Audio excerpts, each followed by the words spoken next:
যুগে যুগে ওসমান হাদিরা ঘরে ঘরে জন্মায় না, ওসমান হাদিরা জেলায় জেলায় জন্মায় না, প্রতি বছর জন্মায় না, কিন্তু এরা আমাদের যুবকদের জন্য শিক্ষা, আমাদের সবার জন্য শিক্ষা, অনুপ্রেরণা।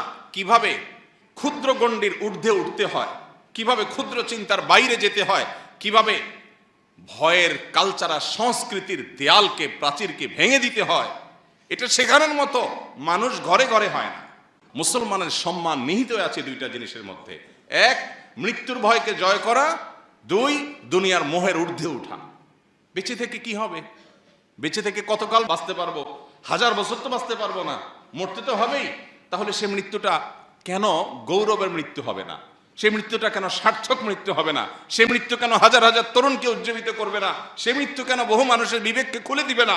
সে মৃত্যু কেন অন্যকে অনুপ্রাণিত করবে না?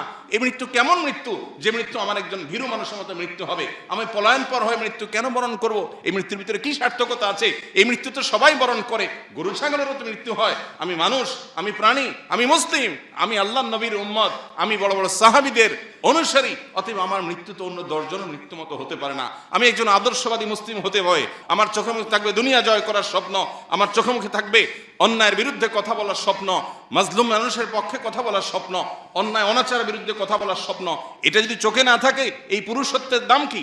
এই মনুষ্যত্বের দাম কি? এই মুসলমানিত্বের দাম কি? এই তথাকথিত ঈমানের পরিচয় নামে অভিনয় করার দাম